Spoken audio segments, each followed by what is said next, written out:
April 1945. Okinawa. For 2 weeks, American forces had swept across the island with ease. The beaches had been silent. The expected bloodbath never came. 75,000 troops landed with fewer than 60 casualties. Marines joked about the easy war. Maybe the Japanese had given up. Maybe this would be over quickly. Then they reached the ridgelines. Machine guns erupted from caves. Mortars crashed down from hidden positions. Snipers opened fire from tunnels carved into limestone cliffs. Marines dove for cover as explosions tore through their ranks. But it wasn't just soldiers firing back. Civilians clutched grenades, waiting in the darkness, gripping rifles with shaking hands. Nobody was surrendering. Nobody was giving up. The Americans realized with growing horror that they hadn't conquered anything. They had walked into the center of a massive trap, 20 miles from the beach, with 100,000 enemies surrounding them in an underground fortress. And there was no way out. The trap is set. By 1945, Japan had abandoned any hope of defeating the United States in conventional battle. Its strategy shifted to attrition, inflicting such high casualties that American leaders might reconsider a full-scale invasion of the Japanese home islands. This shift had begun on Peleliu and Iwo Jima, where Japanese troops fought from underground positions, forcing U.S. forces into costly, prolonged engagements. Okinawa marked the culmination of this doctrine. General Mitsuru Usujima's 32nd Army fortified the island with an extensive network of tunnels, bunkers, and strongpoints carved into the limestone. Artillery was hidden in reinforced casemates. Mortars and machine guns were carefully pre-sighted to cover every likely approach. But the beaches were left undefended to lure American troops ashore, then hit them inland under devastating fire. Usujima's nominal strength was 100,000 men, but only 67,000 were trained soldiers. Around 9,000 were naval personnel converted into infantry. Over 40,000 were Okinawan conscripts, local civilians who were handed rifles and given minimal instruction. Among them were more than 1,800 teenage boys, some just 14 years old. Japanese propaganda warned civilians that capture would mean physical punishment or worse. Many were forced into labor units, supply roles, or makeshift militias. Others were coerced into resisting U.S. forces, even without weapons. The island's entire terrain was transformed into a giant fortress. Every ambush site, every hidden gun, every sniper's perch was designed to delay and punish American progress. Okinawa was to serve as a brutal warning. The cost of reaching mainland Japan would be even greater. At dawn on March 23, 1945, the sea surrounding Okinawa was transformed into a hellscape. The immense roar of naval bombardment shattered the air as Task Force 58, a flotilla of carriers, destroyers, cruisers, and battleships, unleashed hell upon the island, with USS Bunker Hill as the flagship. Waves of aircraft from the carriers followed suit, dropping bombs, rockets, and incendiaries with unrelenting fury. 17-year-old Japanese ammunition carrier Yagi Seiei was overwhelmed at the sight of American power. Quote, "The U.S. fleet out there was just huge. The scale of the flotilla meant that the result of the battle was never in doubt." From March 24th to 31st, the bombardment escalated. Bunkers were pulverized, ridges crumbled, and trees vanished beneath the endless barrage. Yet there was no return fire, no counters. It was as if the Japanese were already gone. But the unsettling quiet raised doubts. On March 31st, as the invasion loomed, a Marine officer faced his men with brutal honesty. Quote, "This is expected to be the costliest amphibious campaign of the war. You should expect 80 to 85% casualties on the beach." Veterans of Tarawa and Peleliu knew what those numbers meant. But Okinawa was larger, more defended, and more essential. There would be no easy landings.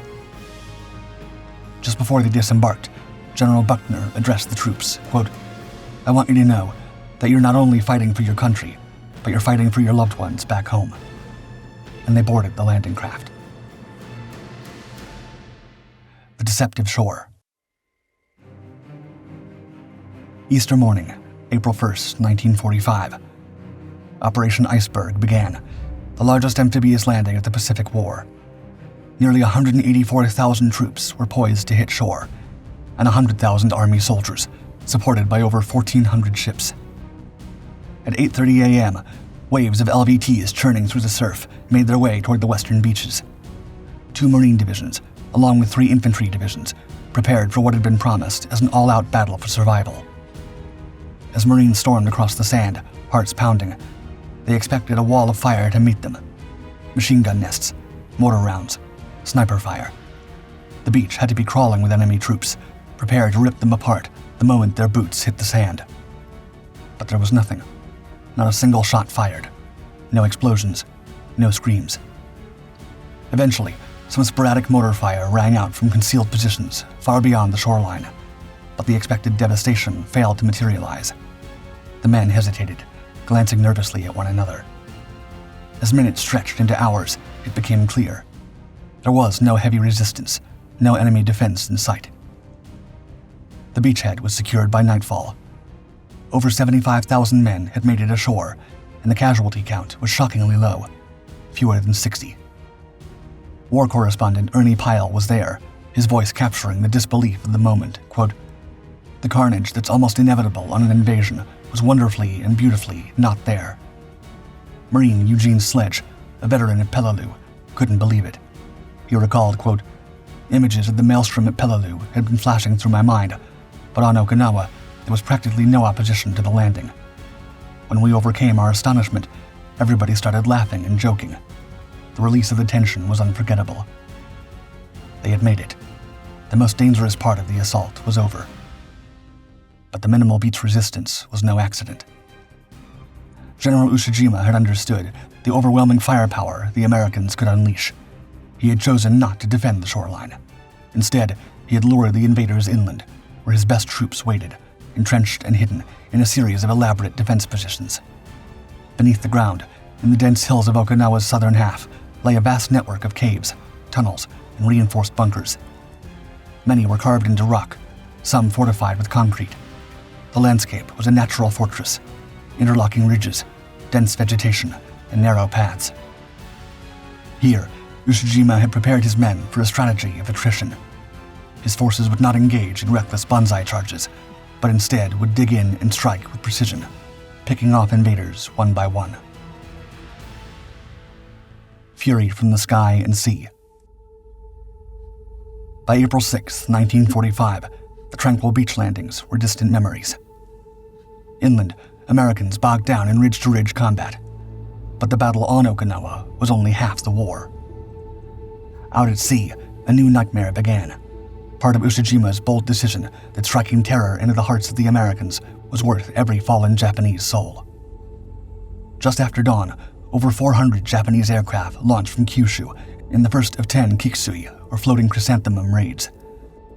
These weren't bomber formations, they were kamikazes diving straight into American ships. U.S. radar screens lit up.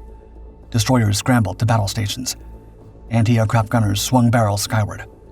From battleships to landing craft, sailors braced for impact.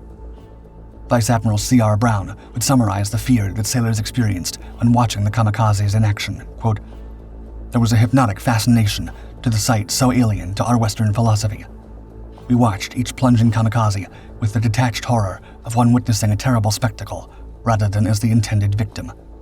We forgot self for the moment as we groped hopelessly for the thought of that other man up there." By noon, dozens of U.S. vessels were burning. Kamikazes ignored flak that treaded their wings. Some missed. Others slammed straight into superstructures, leaving twisted metal and flame. Between April and June 1945, about 1,800 kamikazes attacked U.S. ships and airfields around Okinawa. Swarming in waves, they overwhelmed defenses despite heavy anti-aircraft fire. 26 ships were sunk, 225 damaged, and nearly 10,000 Americans were lost, making it the Navy's worst toll since Pearl Harbor. Aboard the destroyer Hadley, sailor Jay Holmes recalled, quote, "This was the granddaddy of them all. We didn't have time to count, but the records show the kamikazes came at us 10 at a time. As good as our gunners were, there was no way we were going to stop them all." The Imperial Japanese Navy launched its final desperate effort to break the American grip on the Pacific on April 7, 1945. Operation Tengo was an ambitious, nearly impossible plan. At its core was the Yamato, the largest battleship ever built, a symbol of Japan's naval power. The fleet steamed toward Okinawa, their mission clear: break through the American naval screen, beach herself on the island, and use the Yamato's massive 18.1-inch guns as coastal artillery. The odds were long. The fleet had no air cover, no real support, and was sailing straight into a sea dominated by the U.S. Navy. Admiral Seiichi Ito, leading the mission, knew success was barely a faint dream. In keeping with Ushijima's desperate tactics, Yamato was only given enough fuel for a one-way trip. Win or lose, there would be no return. Almost immediately, U.S. submarines detected the force. Word spread quickly to the American Fifth Fleet, including Bunker Hill. Within moments, hundreds of carrier-based aircraft launched to intercept the Japanese ships. Torpedo bombers were the first to strike, targeting the Yamato's port side, where the ship was most vulnerable. At the same time, bombers came in, releasing their payloads on the battleship's exposed deck and vital areas below. Yamato's anti-aircraft gunners fought fiercely, but they were outmatched. The ship began to slow as it took hit after hit, the damage mounting. Her forward motion faltered, and secondary explosions began to erupt across her hull. Her once proud silhouette began to sink as the crew fought to save her, but it was a futile effort. The great battleship rolled onto her side, then exploded in a violent eruption, sending plumes of smoke and fire into the sky. Admiral Ito and over 3,000 crew members went down with the ship. The light cruiser Yahagi and 4 destroyers also sank, leaving only a handful of survivors to limp away, their ships heavily damaged. The remaining Japanese force retreated. The grinding advance. As April wore on, Okinawa had become a nightmare for American forces. Torrential rains turned foxholes into swamps, weapons jammed with mud, and casualties accumulated in flooded shell craters. The Japanese plan relied on the hope that once the Americans slowed down, Imperial headquarters would launch an unprecedented air attack against the U.S. fleet. But despite Tokyo's assurances, Colonel Hiromichi Yahara remained pessimistic, remarking, quote, "From the very start of the Okinawa battle, we were out of real touch with Imperial headquarters. Our fighting men made cynical and sarcastic remarks, such as, 'Headquarters people will never come to Okinawa because Tsuji Town, Naha's red light district, was burned down in air raids last October.'" The Japanese had dug into ridgelines and caves with fanatical determination. Defenders rarely surrendered, waiting in tunnels, on reverse slopes, and in camouflage bunkers. Flame, explosives, or bayonets were often the only effective countermeasures. Eugene Sledge of the 5th Marines described the desolate march toward the defensive Shuri line, quote, "It was the most ghastly corner of hell I'd ever witnessed. As far as I could see, an area that previously had been a low grassy valley with a picturesque stream meandering through it was a muddy, repulsive, open sore on the land." On April 21st, the U.S. Army secured Ieshima, northwest of Okinawa's main landmass. That same day, war correspondent Ernie Pyle fell to machine gun fire while with Army troops, shocking American morale. Days later, American forces reached the sheer face of the Maeda Escarpment, soon called Hacksaw Ridge. There, under unceasing machine gun bursts and mortar blasts, American medic Desmond Doss, a conscientious objector who refused to carry a weapon, did the impossible. While others retreated, Doss stayed behind. He crawled through mud, dragged wounded men under fire, and hoisted them one by one to the cliff's edge. Using a rope and his own strength, he lowered them to safety. Explosions shook the ridge. Bullets cracked past his head, but Doss wouldn't stop. He saved 75 men. He earned the Medal of Honor. His heroism would be immortalized in the 2016 film Hacksaw Ridge. Japanese forces fell back to the Shuri Line, an 8-mile defensive maze of ridges, tunnels, and concrete bunkers. As counterattacks collapsed, they braced for a drawn-out stand. Progress came hard. Each cave and strongpoint had to be taken with flamethrowers, satchel charges, and napalm. The close terrain gave no cover. The American advance slowed to a punishing crawl.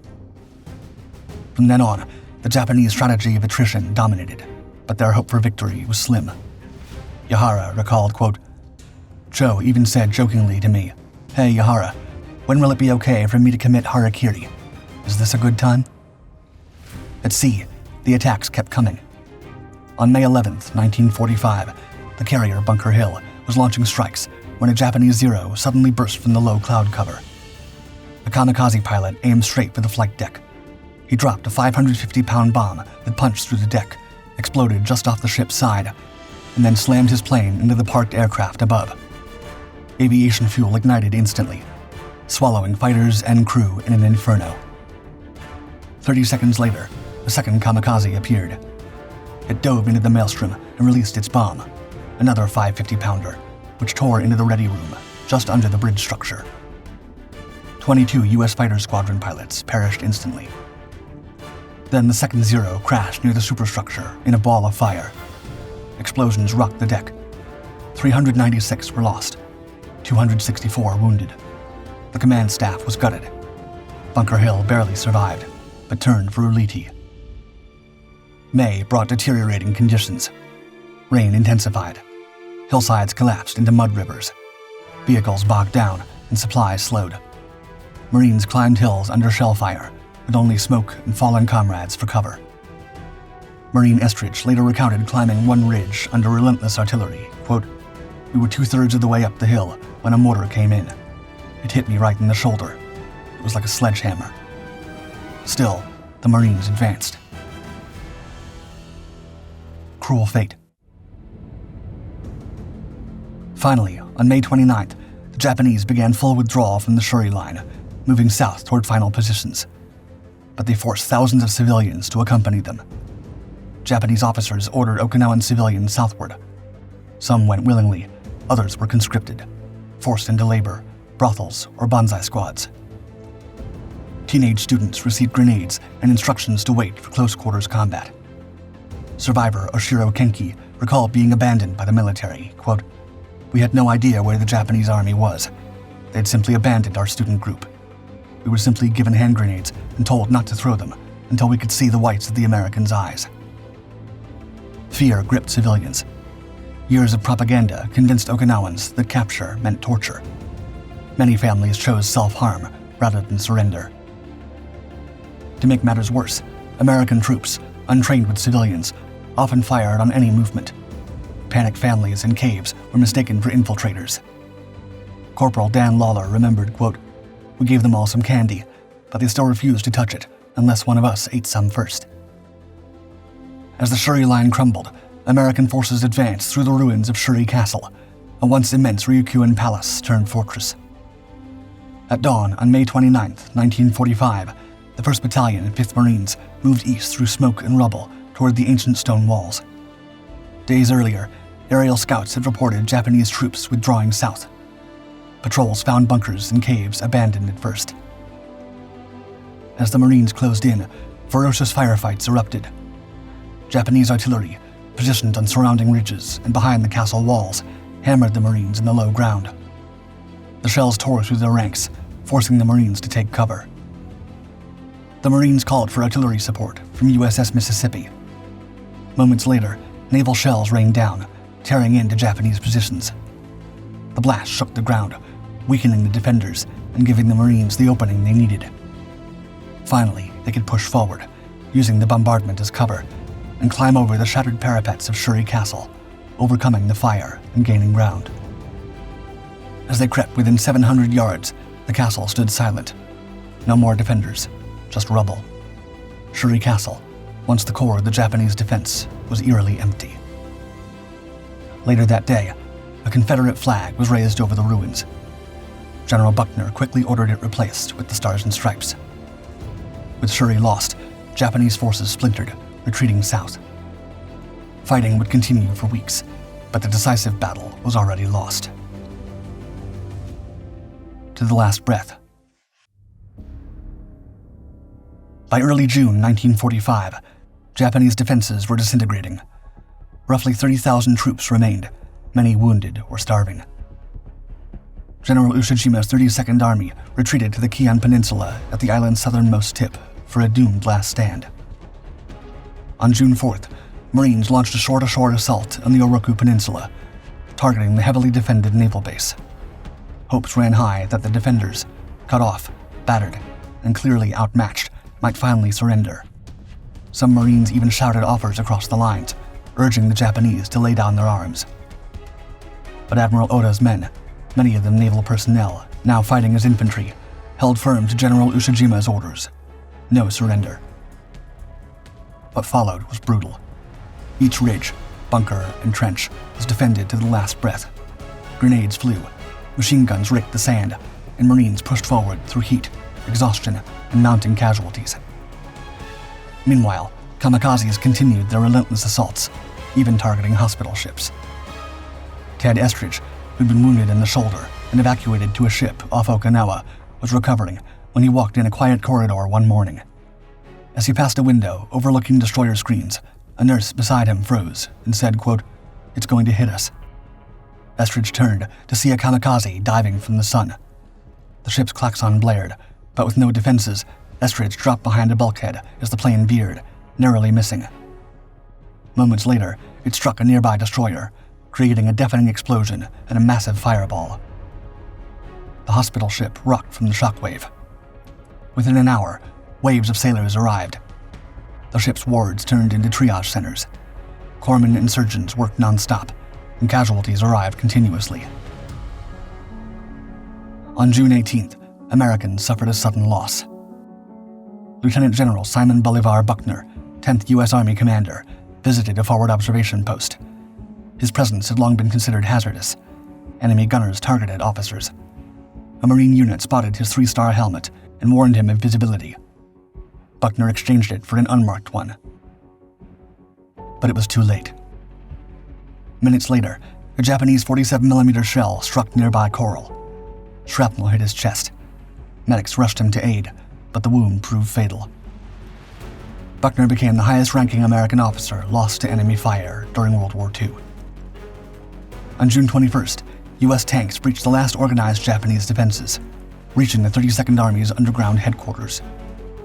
Historian Kurt Dombrowski described the devastation, quote, 90% of the buildings on the island were completely destroyed, and the lush tropical landscape was turned into a vast field of mud, lead, decay, and maggots.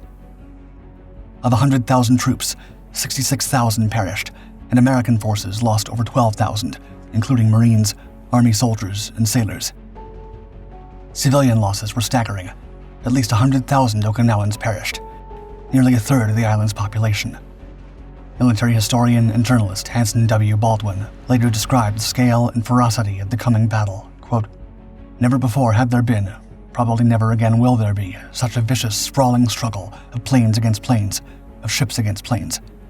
Never before, in so short a space, had the Navy lost so many ships. Never before in land fighting had so much American blood been shed in so short a time, in so small an area."